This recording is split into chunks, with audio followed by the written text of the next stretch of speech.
Hi creative friends, this is Soraya and thank you so much for being here. So I thought that today I would do something a little bit fun and interesting and full of curiosity for me, excuse me, as well as for anybody who might be watching. So I shared this art journal in a few videos ago. I think it was like a week ago. And basically I was cleaning out my desk and I found this art journal from, I want to say like 10, 11 years ago. And you know, I did do kind of a, just an ad hoc kind of flip through. And you know, a lot of these pages were done when I was waiting for my daughter after school or when she was in swim class or whatever. I used a lot of portable materials, and you know, sometimes I would just be sitting outside, and so I had my little, like, you know, kit, and I would, like, you know, just put some paint down, let it dry in the sun.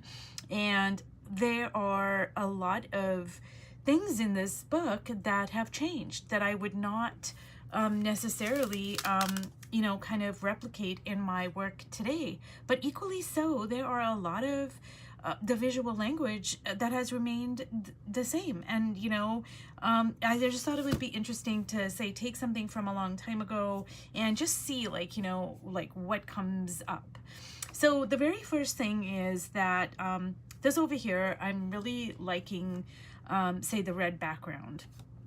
For some reason, I'm just loving it. Like, before I turned the camera on, I was like looking through some of the pages, and there was a spread over here that, I mean, I don't know where it is now, but it has like reds and pinks. And see, now this over here, like, I really don't know what was going on here, you guys. I do not like any of this. I don't know if it was just leftover paint on my brush. I don't know if I was doing like some kind of a weird exercise. I don't know. This is not my deal. This is not my jam. This is not my vibe. But you know, it's still interesting for me to look at it and be like, wow, like, what was I thinking? You know, so it's really good to keep like your old journals, and then periodically to just kind of look through them, see what has evolved. You know, maybe there's something in here that you can say, wow, like, I didn't keep that exact same thing, but it morphed. I can totally tell that this is the beginnings of where this started. And for me, in this journal, one of the things that started was colored faces. Yeah, I had this big hang up about painting colored faces, or also painting faces with no features. That was like a big deal to me. I couldn't do it. It was like a psychological block, like a belief system, blah, blah, blah. I'm not going to go into it right now, but there are a lot of things that you're going to see, like, hey, I kind of see where that originated from. Like, you know, when artists, like, say Picasso, when he went through his blue period, well, that had roots to it. And actually, I was so fortunate enough to visit a few of his museums, the one in Barcelona, and he was born in Malaga, Spain. So there's like a huge Picasso museum in Malaga. And actually, he was very, very influenced by his father, who was an art professor. His name was like Don Miguel Ruiz. I don't know, you guys, don't quote me on that. I don't know 100%, but his dad was an artist. And so his dad was obsessed with pigeons to the point where they would keep pigeons in their house, like, just randomly, because like there's all these little like excerpts about his life that you can read. And I think like he actually like would open a kitchen cupboard and there would be like pigeons coming out of it, like, which, you know, I'm sure that's like a delicious environment for a child. But I'm wondering, like, you're going to make your morning coffee and you open up a cupboard and like, oh, hi pigeons, like, you know. But yeah, his dad was like just obsessed with pigeons. So anyways, what happened is that Picasso, he started off painting pigeons like very you know, just like photorealistically, just gorgeous, gorgeous pigeons. But then he started morphing them, and they, you know, turned into like what you might look at now and say, oh, that's like definitely a Picasso. You know what I mean? Like, where he just made the pigeon come down to its bare bones, like just the most simplest form you could have. And those paintings have their root in, you know, the pigeons of his childhood, the pigeons from his father's paintings. So a lot of times, you know, you can look at your stuff and you can say, hey, I can see that here are the seeds of, you know, what was to become. And it's really interesting, actually. At least it is to me. But yeah, his dad was totally obsessed with pigeons. And then I think by default, Picasso went through a period where he just painted nothing but pigeons. Like, there are so many paintings of just pigeons and pigeons. And by the way, Picasso was very prolific. Like, they don't even know how many up to today. They really don't know how many paintings and sketches and just, he did ceramics, he did collage, he did assemblage, I think he did everything. He did like so many different things that nobody, like, they're still finding things of his that, you know, I don't know where they're finding them, but I'm sure people bought them when he was alive and he sold them to collectors and what have you. So now I'm really liking this, you guys. I want there to be a little bit of kind of variation in the background, but okay, so this is a good example of what I'm talking about. So even though I, you know, didn't keep the exact same red, like, I like that red, there was nothing wrong with it. I just wanted a little bit more variation in the background. Like, I wanted there to be some kind of, I was working in Connie Solera's Painting the Feminine, and it's kind of influencing me. Like, I want that kind of depth, I guess, of, like, you know, just like that richness, I guess, that wasn't here when I started.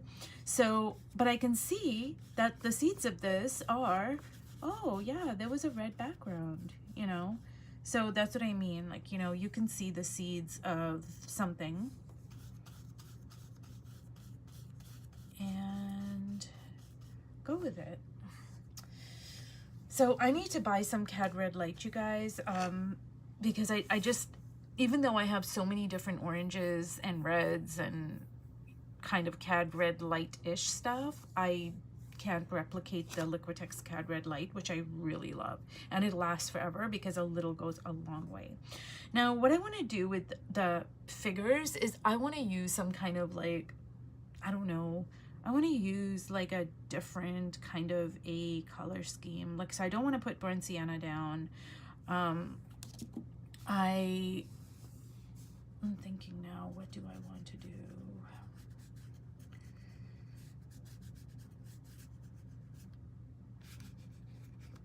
Okay. I don't know. Do I want to do blue? You know what, you guys? Green is not my cup of tea. Like for a face. I've seen Van Gogh do it and I love it, but I am not Van Gogh. And so I don't know if I could pull it off.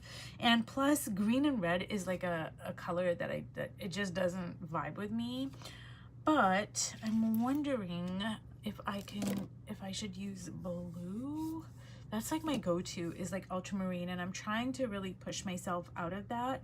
So I am gonna look for a purple, you guys. I know, oh my goodness. And this is another, like, this is kind of a Connie-esque kind of a thing, because I was working in Painting the Feminine and she mixed up blue, sorry, not blue, she mixed up like a red and purple, and I was like, oh my god, like, that would never work if I did it, you know what I mean?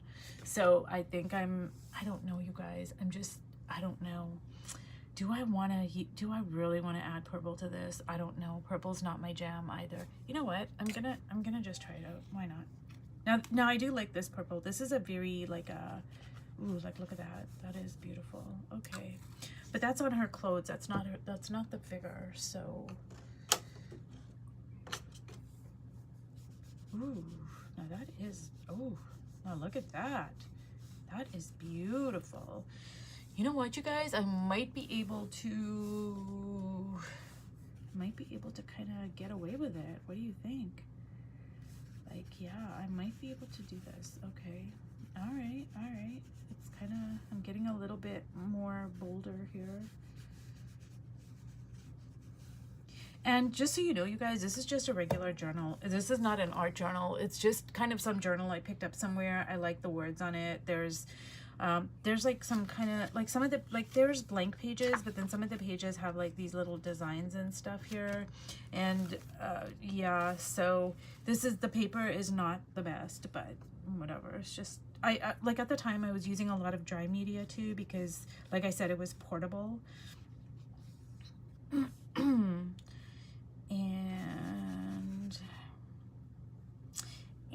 I think I am going to go like so. Okay. All right.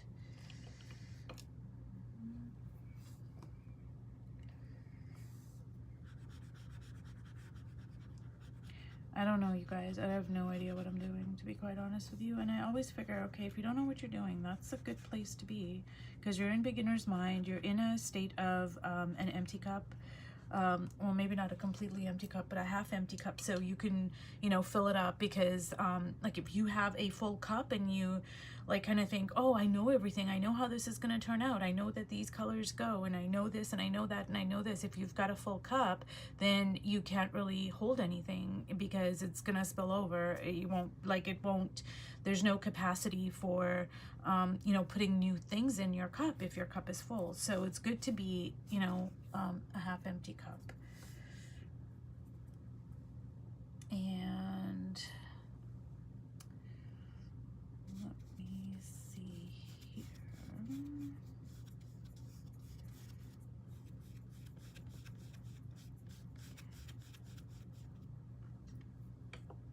Okay, so I've got the purple, I've got the red, and and this is what I mean, you guys, about me. I'm trying to lean more into my intuition.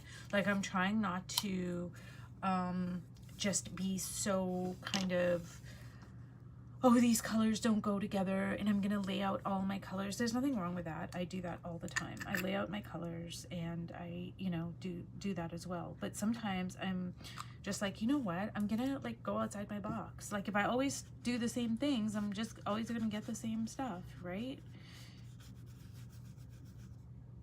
So yeah.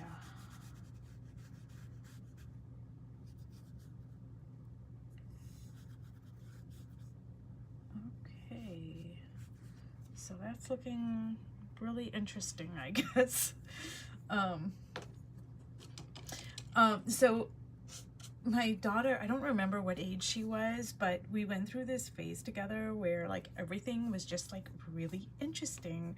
And like we had this kind of me and her, we had this kind of like a phrase, and it's like, no matter what happened, like just say we were baking and something didn't really turn out the way we thought it would, we'd be like, wow, that's really interesting. Or if we were like painting and, you know, things just didn't pan out, or they just turned out like completely different, we'd be like, wow, that's really interesting. And it taught me something, you know, that when you are in that state of mind, you're just much more open to things happening that wouldn't normally happen. Like, you're just in a different state of mind than being like, oh, like it has to turn out this way, and if it doesn't, I'm gonna be like so angry and disappointed and you know, blah blah blah.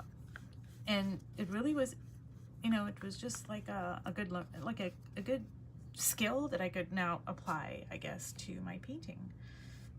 So I wanted to share that because I think, you know, these things are important to be in a certain frame of mind. Because I know when I first started painting, I was so, like, I've mentioned this before, but I was so like into the, well, it has to be this way. And, you know, and I guess maybe when you're first starting, yeah, maybe you do have to follow the rules all the time. And I started with like watercolor, so that was like, yeah, you really do need to know the rules. Like, you can't just do whatever you want to do. Well, not with classical watercolor anyways.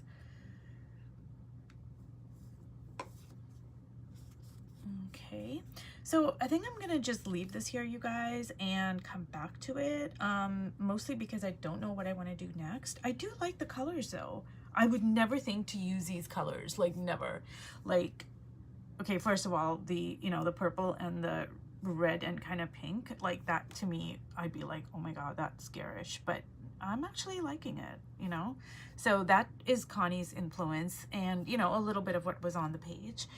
But anyways, I will leave this here, and yeah, you guys, like, you know, if you have your old stuff, pull it out, look at it with fresh eyes, new perspectives, work over top of it, you know, turn it into collage, paint over top of it, see what stayed the same. You can even write about it in your studio log and go, hey, like, you know, do I like this anymore? Get out your viewfinder, isolate parts of the piece, and really write about it, because the more you know about your visual language, the more you are going to be able to advocate for your visual language, even to yourself. And what I mean by that is, like, when you go to paint and you go, oh my god, like, color theory says that these two colors don't go together, but you're like, yeah, but my visual language, I know that I like those two colors together, or those lines together, or whatever. So you can even advocate to yourself, like, when, you know, with your inner critic, if that makes sense. Anyways, you guys, thank you so much for watching, and I'll see you in my next video. Bye.